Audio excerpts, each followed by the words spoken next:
Two guys not related, yet somehow are given the same name. It's time for the Two Daves podcast, where we'll answer the age-old question, are two Daves better than one? And now, here's Dave and Dave. Welcome back to another Two Daves podcast, where we are possibly the first podcast to be mask-free. Hey, I'm Dave. And I'm the other Dave, and this ain't tacos. Hey, please don't forget to subscribe and share this podcast with your friends and even your enemies if you like. We're building the Two Daves Nation, and we invite you to be a part of this fun-filled journey.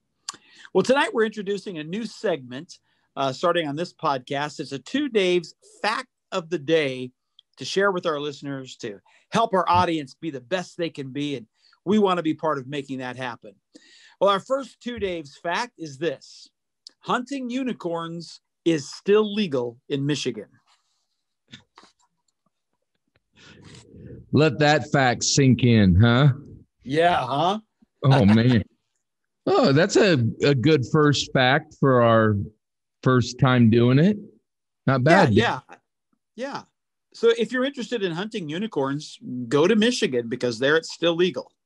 Well, you'll find a lot of unicorns in Michigan, I believe. So, okay. Anyway, hey, thanks, Dave. I guess I would say that was deep and overall a good job done by you, which I'm really surprised to say that. So, anyway, I got to ask you a question tonight, like I always do. I'm scared. Yeah, you should be. But I need to know if you like to read. Now, before you answer, I don't really know if you have time to read with all your ventriloquism training and your large collection of presidential buttons, along with your fascination with Dan Quayle, because I have checked out in all the podcasts we have done, I believe you've mentioned Dan Quayle 3 times in our podcast, and I don't even think America's heard Dan Quayle 3 times in the last 30 years. So anyway, let me just ask that question again. Do you like to read books? I love to read books. My favorite is the autobiography of Dan Quayle. No, I do. I love to read, and I have a wide selection of books. I have way too many books. But yeah, I love to read. What about you, Dave? I don't like to read. However, I discipline myself to read. So, you read a lot. I do. I just don't know how to talk well. And, I have a lot of, have you noticed, Dave, as we've done these podcasts, you listen to yourself and there's a lot of, and that's just coming from me within the first 3 minutes of the podcast. So, I like to read. I really do. And I force myself to read things that I don't always, how can I say it? That's not always in my, likability category. I need to read beyond that. You know what I'm saying? So in other words, you have to take yourself beyond Dr. Seuss once in a while. I do. And the pop-up books and all those, Yeah. I still maybe perhaps you're ready to start reading the Boxcar Children. I'll try that. You send me a link to it and I'll see what I can do. I recommend them. I was kind of thinking the Bible should be done in a pop-up book. That would be fun, wouldn't it? Well, the Bible has been done in a pop-up book. The Bible's been done. For children, in many different forms. It's pretty cool how they make the Bible accessible for all ages. Well, why don't I have one of those copies? I don't know. I'll have to give you one for your birthday, which isn't until next year. But That's true. Let's not rush that. Yeah. Anyway, hey, I thought it would be fun to talk about some interesting books. And I would like to call this, You Can't Judge a Book by Its Title.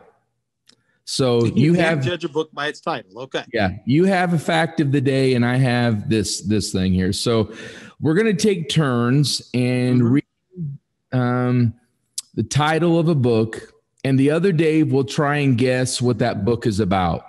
Good. And if he doesn't get it right, then the one reading it will give us the answer. Okay? Okay. All right. So, by the way, our podcast is sponsored by Dave's new book, Buttons for a Dummy. Enjoy Dave's new journey to use ventriloquism and the collecting of presidential buttons to improve his self-image in high school. Follow his 3-step plan to pick up chicks, a must-read, coming out soon to a bookstore near you. That's Buttons for Dummies. May I ask you a question?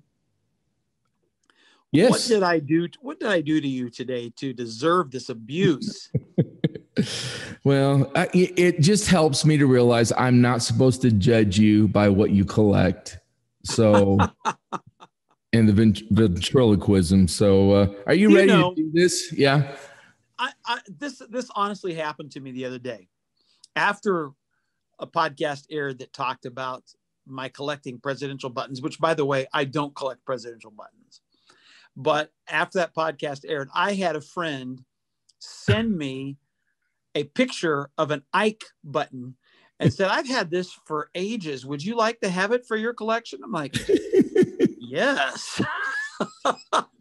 Well, I would like to make a suggestion to our listeners, all 4 of you out there. If you would like to start a presidential collection button for the other Dave here, just, go to our Facebook, Two Dave's Podcast, and message us, and we'll give you the address where to send it. That's a good idea. I should have told that friend to go ahead and post that on our Facebook page. I think probably people would be interested in seeing that. Maybe I will do that. So anyway, by the way, we talked about going to Washington, D.C. One of the things that I enjoyed in D.C. was the Smithsonian Institute. And they have a campaign button from every presidential campaign, including George Washington's first campaign. It's so cool. They do? Yeah, it's very cool. Wow. That would be cool. Do you know, Dave, that a part of my body went to the Smithsonian Health Institute? I do know that. Tell that story. Tell that story. Boy. So when I was in 7th grade, I had a tonsillectomy, and it was really, really bad. And I was in the hospital, Dave, for 6 days. Now that's unheard of because they just do they rip your tonsils out and send you home. And I was in 6-7 days. And this might be, so some of you that are kind of squirmish, you don't want to probably hear this all the way, but yeah, la, la, la, la, la, la, la, la. So my tonsils filled up a medium-sized mason jar. And my doctor thought, they could be cancerous and all that. So he went to my mom and dad, and they had to sign a document saying that they could send the tonsils to the Smithsonian. They ended up being the largest at that time, and this is back in how old are you when you're? Let me see. Probably been 1979. And I had the largest tonsils in the Midwest. That's my lame claim to fame. Well, I have a question. Did you make the Guinness Book of World Records? No, I don't even know if there's one for that, but no, I'm sure I didn't. There's a world record for everything. You should check into that. This is bad, isn't it? It is bad. Oh well. All right. Anyway. Okay. Oh, and let me share one thing with our listeners. We are working on a Two Daves podcast store, a small store that will have shirts and a hat, and maybe some presidential buttons, and we'll see. But we're working on that, and we're not going like gangbusters about it, but we are working on it, and there might be 2 or 3 people that want something. So yeah, we'll post that on our Facebook page. Yes, under Dan Quell shirts. So, okay, let's go ahead and start this, and we will start. What are we doing again? Oh, don't judge by its title. Game. Yeah. Okay. Here we go. So here's the first book that I have. Okay. The title: Does God ever speak through cats? What do you think? Does God ever speak through cats? Yes. All right. I'm gonna guess that that's a movie about animals, about how they can be useful as pets. No? Okay. Yeah, you were close. Okay. It's really about those difficult questions no one wants to ask about the Bible. I know. Okay, I was a little off. All right, well, I got one for you. Okay. Here it is. It's called Knitting with Dog Hair. Knitting with Dog Hair.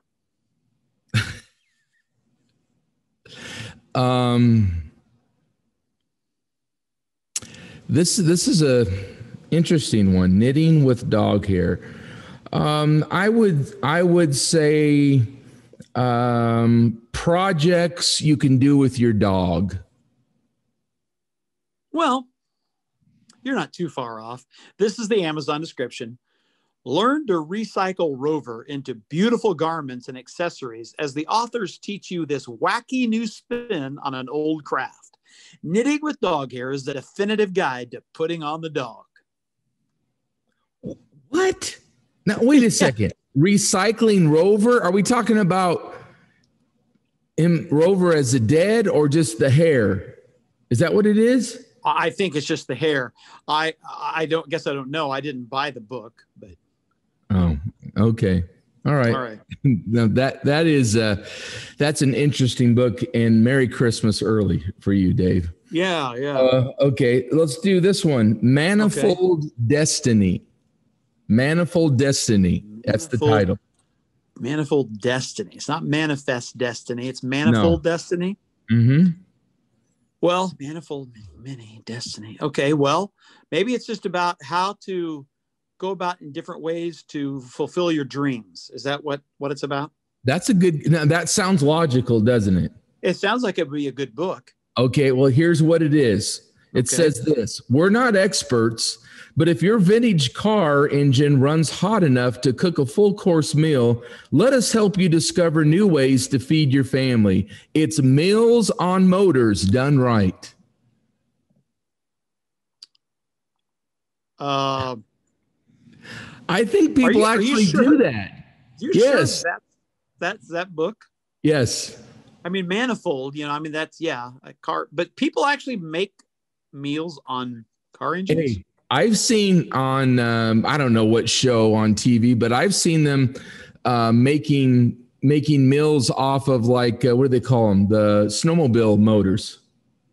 Really? Yeah. Oh, okay. Crazy. Well, be a good date, wouldn't it? No. All right. Well, I got one for you. Speaking of dates. Okay. Dating for under $1. Dating for under $1. I think that's the life story of Dave and Nita in their dating experiences. That's pretty good, but it's not. Now, first of all, you got to keep in mind that this book was published over 2 decades ago in 1999. Okay, so adjusting for inflation, $1 then was equivalent to a whopping $1.64 today. Okay, This book was written for those who are looking for a very inexpensive way to go on dates and not go broke. So in a way, you were kind of right. Now, Dave, I think it's more than just that. It's a very inexpensive way to go on dates and not go broke and never get married. Yeah. There you go. There you go. All right. I'll do the next one. Okay. This is sad. Teach your wife to be a widow. Teach your wife to be a widow. Well, I'm going to guess that it's some practical advice on what a husband can give to a wife about maybe, or perhaps, tying up loose ends before he dies so that she doesn't have to deal with a lot of stuff. I don't know. You know what? Ding, ding, ding. I think you're right. Did I get it right? Well, this book was published in 1953 and urges husbands to devote time explaining things like life insurance, investments, real estate policies, and taxes to their wives, preparing them to live alone someday. But I have a disclaimer here. This is not for me. I would never do this to my wife because I have no clue what this is about. She would be doing this to me. Honestly, when you were reading that description, I thought Charlotte needs to write a book teaching your husband to be a widower. Oh, man. And you know what? And the subtitle would be Don't Be a Dave. Right. That's right. Well, I got one. This is my favorite title. Whose bottom is this? Whose bottom is this? Okay. Go for it. Are you going to give a guess? Oh, yeah.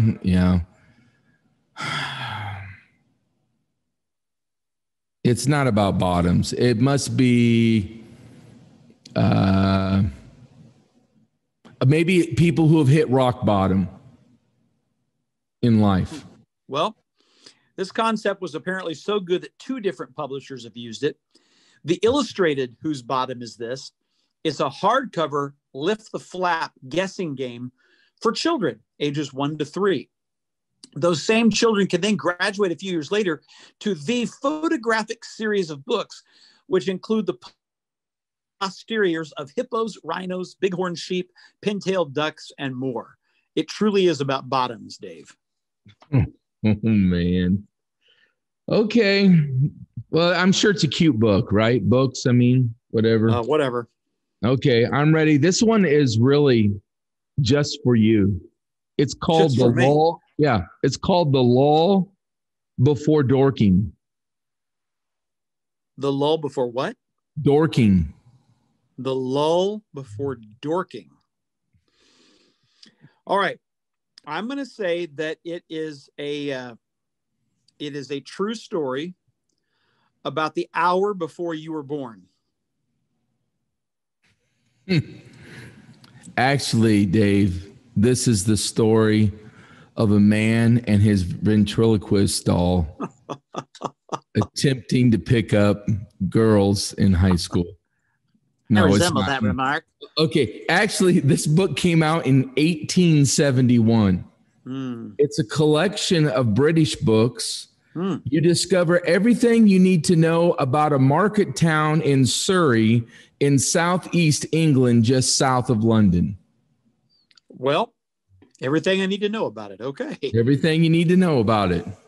All right. Well, I got another one. Okay. This one's called The New Radiation Recipe Book. I have no guess on this one. All right. Radiation. Oh, wait. It's about getting burnt by the sun. Burnt by the sun. Yeah, I get it. No, Radiation was a brand of automated gas cookers. So this book covers many recipes for the gas cooker. The gas cooker? Mm-hmm. What are we talking about? Like the barbecue thing? Grill? What are we talking about? But it's I think it's probably an indoor-outdoor thing. Mm-hmm. Oh, okay. Well, that's interesting. Well, I guess I saved the best for last, maybe. Okay. It's called Cooking with Poo. Cooking with poo? Yes. Cooking with poo. Well, you know what that sounds like? That sounds like a Winnie the Pooh book. So I'm going to guess that it's maybe, I don't know, Winnie the Pooh shares his recipes or something. That's a great guess. I think so. Because, they have that one Winnie the Pooh book with the greatest title ever, poo gets stuck. Yeah, right. Yeah. Life story. Never mind. Okay. So, well, actually, Dave, you're not even close. Oh, In really? this book, the poo refers to world-renowned Thai chef Kun Poo. It says, "Have fun cooking new delights from poo." Now, you know what? I don't want to be insulting, because that's another language. But if I was Thai and if I was a chef and if my name was Kun Poo, I think that I would come up with a different title for my book, like Cooking with Kun. I don't know. Well, anyway. We better get on. Yeah, we better get on. All right, listen, folks. Tonight we have a special guest, a young man that grew up in our church, the first church that I ever pastored in Iowa. And he's served in the military. He is a healthcare worker. And just earlier this month, we're recording this in February. Earlier this month, he had an incredible opportunity to go to the Super Bowl. And so my friend's name is Chad Exceen. And welcome, Chad, to the Two Daves podcast. Well, thank you, Dave. Thank you for having me. Appreciate it. Absolutely. It's so good to see you. It's been a long time since I've talked to you. It has been a long time since I've talked to you. Roughly, would you say, when was the last time I saw you? Well, I may be wrong, but I don't think I've seen you since you graduated from high school. A little bit wrong there. Actually, okay. the last time I saw you was in 2003, and you officiated Rainey Ed's wedding, Rainey Hedrick at the time. I remember doing her wedding. You were there? Yes. Oh, you were hiding in the back. That's right. Yeah. All right. Well, now that's been 18 years ago. So. Yeah, it's been a long time, hasn't it? Yeah, Wow. It has.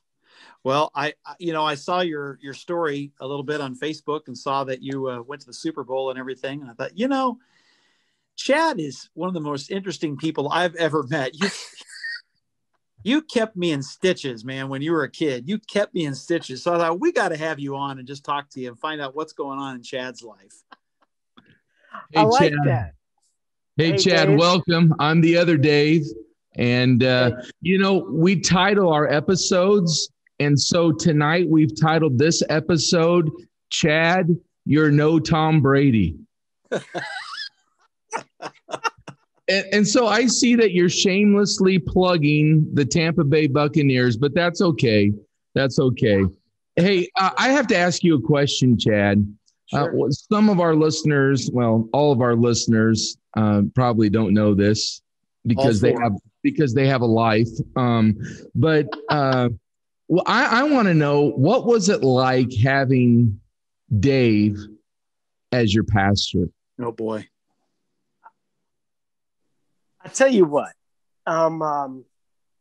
Dave is a very interesting, unique, energetic person. And you have to think back when we began. I mean, honestly, we're talking about 1986, 87. Remember the old church, Dave? Yeah, long time ago. When we look back just that far too, is that, I mean, boy, we were young. Yeah, we were. Chad, I have to ask you another question. Did he ever come out with his ventriloquist dummy and try to preach with that dummy at all? Did he ever do that? Oh my gosh. I think that did. I think it came out in maybe a couple of different settings, but as far as I think there was more of maybe the growing up and just kind of putting that away, because I remember a part there too, is that, fun spirited and everything Dave was, but I didn't see much of the dumb.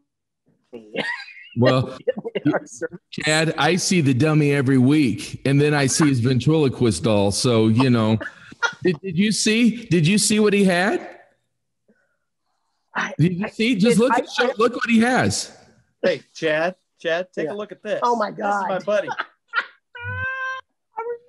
Hey, Chad, how are you? So much so now.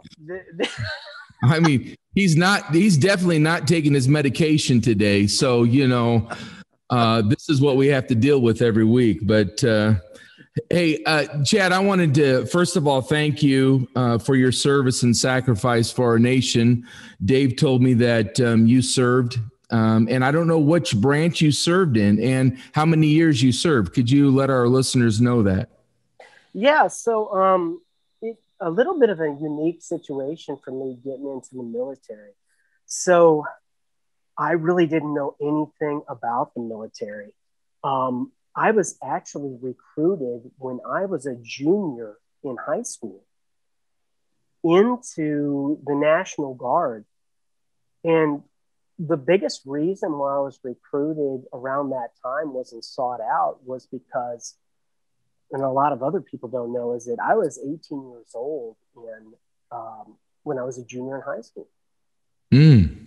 So I had a Iowa National Guard recruiter that had talked to me and said, hey, we're going to, pay you to train. We want you to, we're going to bring you into the infantry. We're going to, send you off to basic training in Fort Benning, Georgia. And I'm like, I have never been really out of the state of Iowa. So I'm like, sign me up.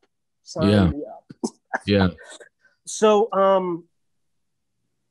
I spent, so what it was is that, I signed up my junior year, and during the summer, my junior year, I went to basic training in Fort Benning, Georgia.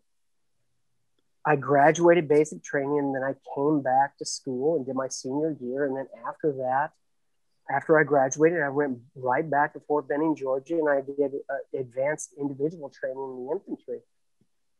Wow. So I was in the National Guard for 3 years. I was in a little bit of time after I graduated high school. And then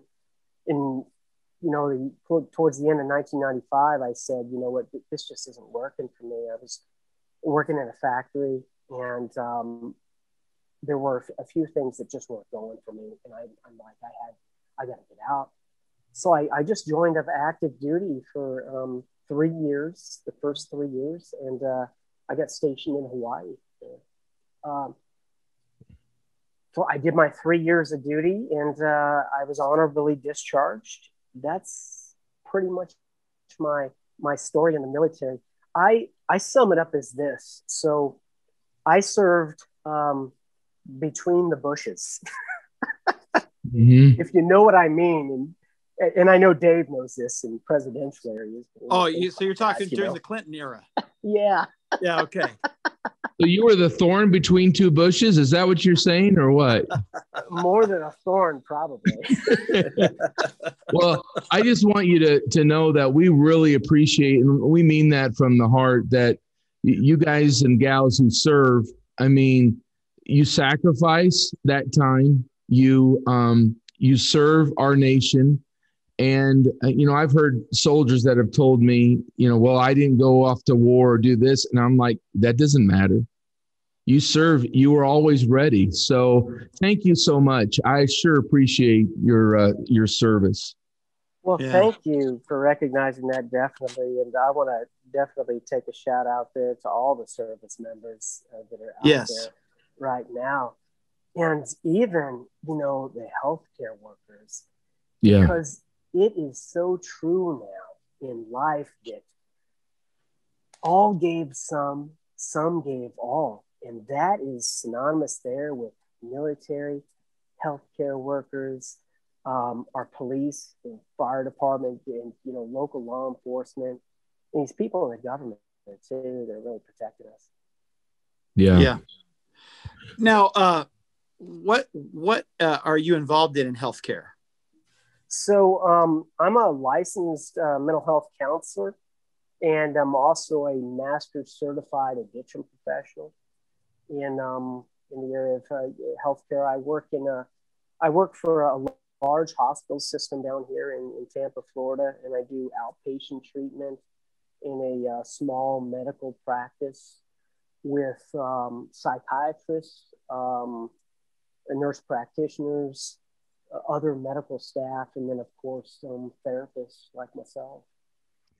Well, I'm so glad that we're talking to you, because the other Dave needs to talk to you. Hey, you know what? We had a few podcasts ago, we had a licensed counselor on who deals in that area and talked about the strain that is on the healthcare system right now, especially when COVID came on and all that. So, and then the addiction part of it, you know, as pastors working with people, you just see the helplessness and the hopelessness that comes with addiction, and people need to have somebody to talk to. If they don't have somebody to talk to, it just gets worse. And you know the whole you're there. So appreciate your work in that area, because it's very much needed today. Very much needed. Well, thank you. Definitely. I've been doing this a long time now, and I one thing I can say is that I couldn't see myself really doing anything else. I don't know if it fell into that area of calling, but it just it worked out for me. That's good. That's good. Well, what specific challenges have you had during this pandemic year? Well, I started to see a trend in the area of mental health, and I just worked here in this area so long, and a lot of the trend is in this area of generalized anxiety disorder. And we're seeing a lot of that now. It's just this pervasive worry and the inability to kind of slow down and stop this worry, and it's just creating a lot of problems with behaviors and areas of stress as well too. One of the biggest challenges right now is that I'm seeing is that, and this is the realm of anxiety, is that this is the science to it, is that we overestimate the probability of the worst case happening, and we underestimate our ability to cope. Mm-hmm. And that's some of the science that I teach a lot of people, is realizing when you overestimate something and underestimate something, we can start to begin that the things we're doing are wrong.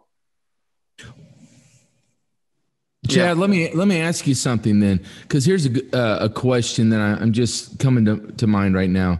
Do you think people have good coping skills, or have they been taught good coping skills? Because I see a lot of people that carry over stuff from generation to generation, decade to decade, and when something happens, it triggers them to respond the same way time and time again.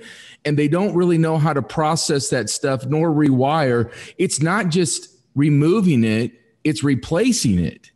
And so, do you see that maybe we're lacking coping skills, especially when it comes to our emotions and anxiety? I mean, all those things. When I think about that in coping and learning, when do you first learn coping mechanisms? You learn them in childhood. You learn them from your mother and your father. And that's so important there too, because we build off that foundation. Yeah. In life, when we're talking about in childhood, when a child cries, what do? Sometimes we say, hey, stop crying. You want me to give you something to cry about? And a lot of times it's just repression, sensitive inside. And sometimes, we can build off that. Yeah. And then other times we can, grow up and build off that and say, you know what, I shouldn't cry. I should just stand up and fight things and do this and that. I'm not saying that's a bad way of coping. I'm saying that it really depends on who you're talking to, because we're all different. Yeah. Don't you, what do you think of the importance of having somebody to be able to share with, somebody, to vent, somebody to really talk about your struggles with?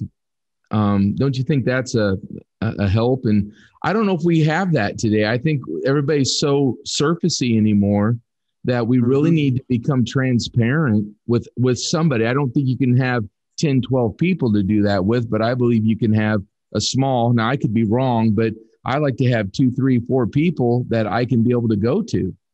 Definitely. I think that that's extremely important there. And it doesn't have to be a family member. And it doesn't have to be a brother or a sister or a good friend. It can be a clergy member. But I think having that is extremely important. Yeah. Just a major thing that happened to me in 2016 was my father dying. And we never really had a close relationship. And there's a good therapist, friend of mine that, I sought out, and he really helped me.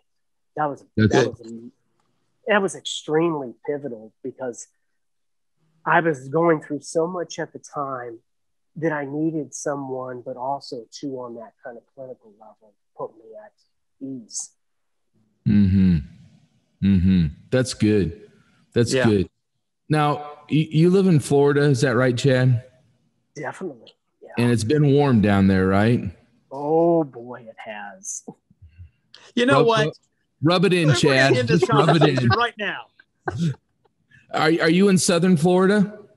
I'm in a Central Florida area. I guess you'd call it kind of a gateway to the South. So we're in Tampa Bay. Oh, you are? Tampa Bay. I had a tumor removed down there in Tampa, and I like Tampa a lot. And my sons and daughter-in-law live in Orlando. So, and we get down to Marco Island ever so often. And so anyway, I better move on because Dave knows how much I love Florida. And, okay, let's talk about you getting a ticket to this Super Bowl in Tampa, where your team, the Buccaneers, beat up on that. I mean, they beat up the Kansas City Chiefs. That wasn't even a game. Yeah, and hey, no. You have an Iowa Hawkeye that's blocking for Tom Brady there. So I guess the first logical question is, how in the world did you end up with a ticket in your hand? And did you know that tickets started out at $5,900? That's what I discovered on the internet. Did you win a ticket? Did you steal a ticket? I mean, what did you do to get a ticket? It was nothing illegal. I'll tell you that. As far as we know, right? I'm not going to say anything further. No, I'm kidding. What are you winking about, Chad? What are you winking about, man? So I like I said, I work for a large healthcare system down here in Tampa, Florida here, and I was at work, of course, too, and I received this email. That said, if you're interested in a possible entry to the Super Bowl, please reply with your information, and then we will get back to you. Okay. So I'm no dummy. Okay. So here's what I'm thinking, right? It's that, yeah, whatever, I tell you what, I'm going to put my information here in, because, I'm not giving up $5 to the lottery, because this is not going to happen. So the pessimism comes out, I guess you'd say. Yeah. And so I put my information in. It took me about, 5 minutes or so, and I sent this off. And it starts there. And then 3 days later, I'm getting ready to kind of clock out of work, and for some reason, I had to do a couple of other things, and I'm like, I just got to get out of here, paperwork. But I received an email, and it said, "You have been selected Oh, wow. to attend the Super Bowl. Put in your information." It had some information I needed to put in.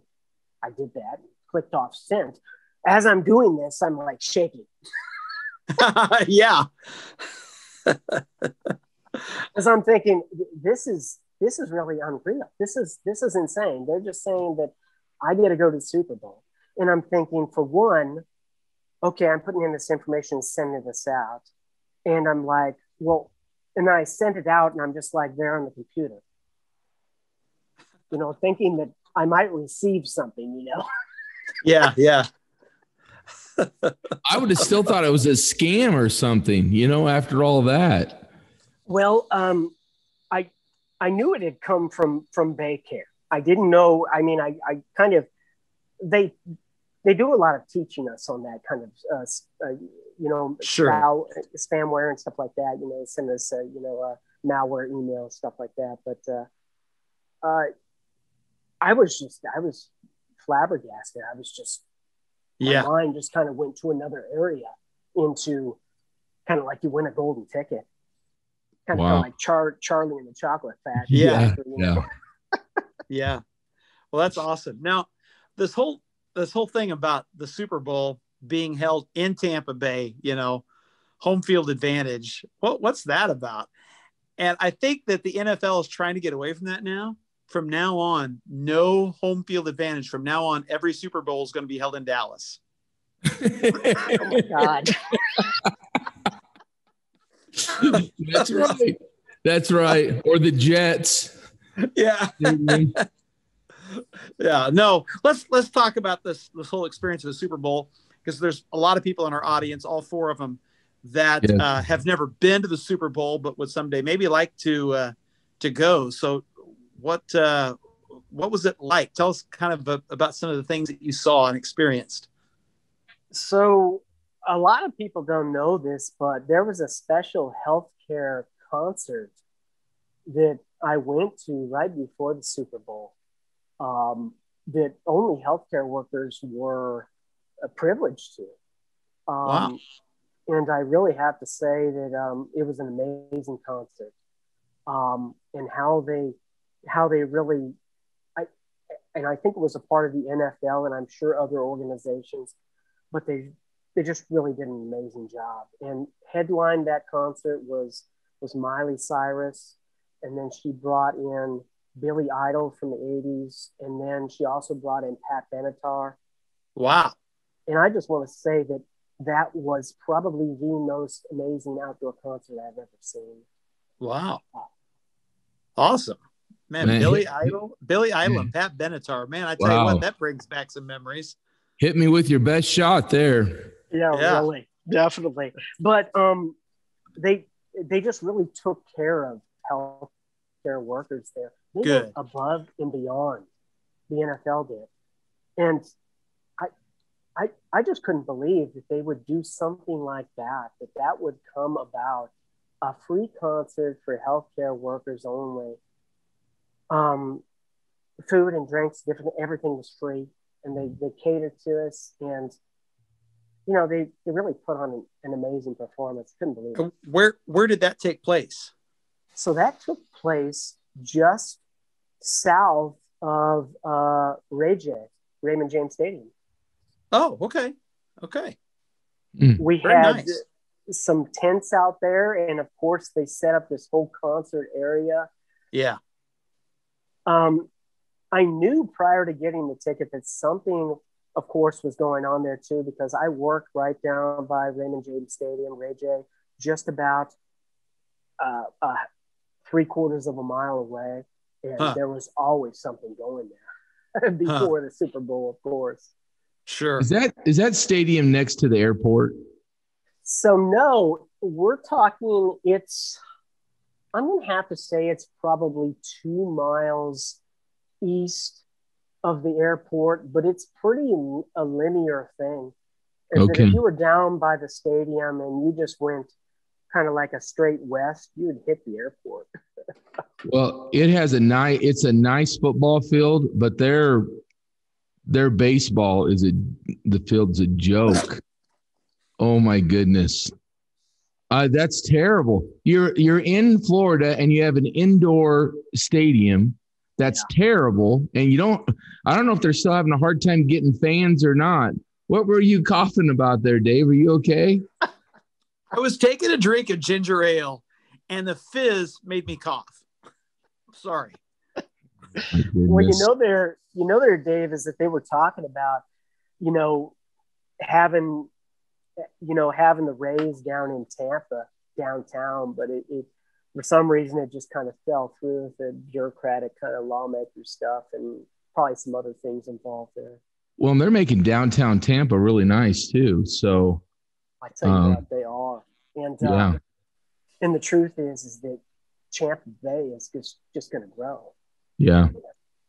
Yeah, definitely. I like that. So you're a Tampa Bay Buccaneers fan. It must have been a great thrill for you to see. Now, I don't know. Did you go to the games during the season? Did they have fans during the season there or not? Yeah. Actually, I know that they had fans here during the season. It was very limited. I watched most of the games just online, on TV and stuff, out and about. But yeah, I hadn't attended this year. Last year, I attended a couple of games, but not this year in person. That's cool. Well, was the halftime show as bad as it was on TV?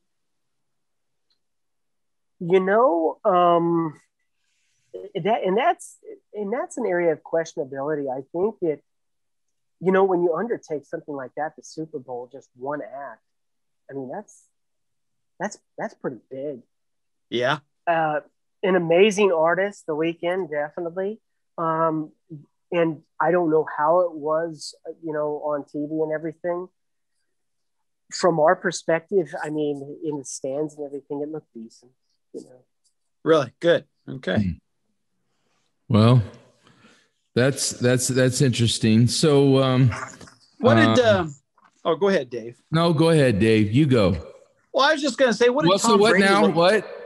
Oh, go ahead, Dave. Go ahead. Don't worry, Chad. We do this all the time. I'm just curious. What did Tom Brady look like out there on the field? I mean, Tom is not young. He's no spring chicken, but he's not playing like a 43-year-old either. He's, I mean, he set that little kid, Patrick Mahomes, he was good. What was it? What did he look like out there? I tell you what, I mean, this is Super Bowl. This is the big game. He's been there before. That guy has got an arm, and that guy knows how to play the game. And that guy has been in that position before.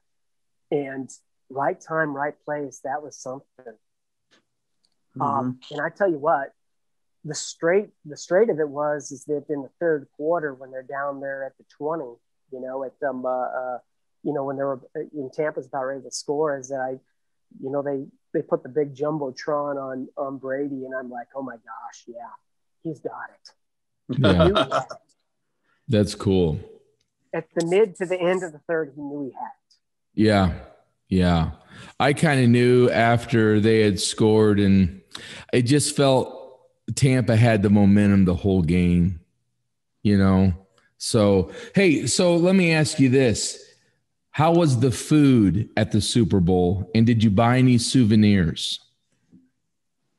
So the food was great. I had a bunch of pizza. Sat back, chilled. I really didn't buy any souvenirs because I got like 5 different Super Bowl programs, and they were just giving them out to people. Yeah. Wow. So I did get a couple of towels for a couple of good friends of mine. That they were Super Bowl towels, they had the Super Bowl logo and all that. Yeah. So that was something that I got.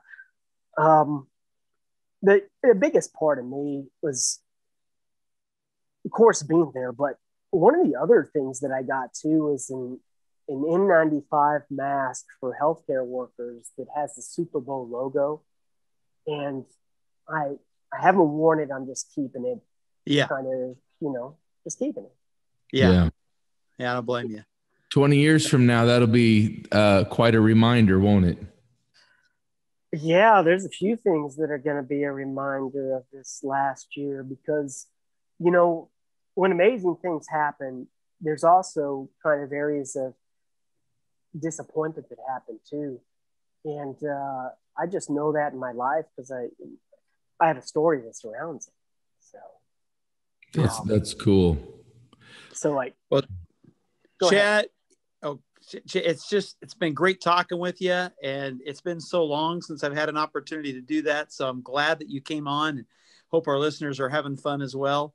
And listen, stay in touch. Okay. Yeah, definitely, Dave. It's good to see you again. Yeah. Thanks, Chad. I appreciate it. Thank you. All right. Well, Dave. Yeah.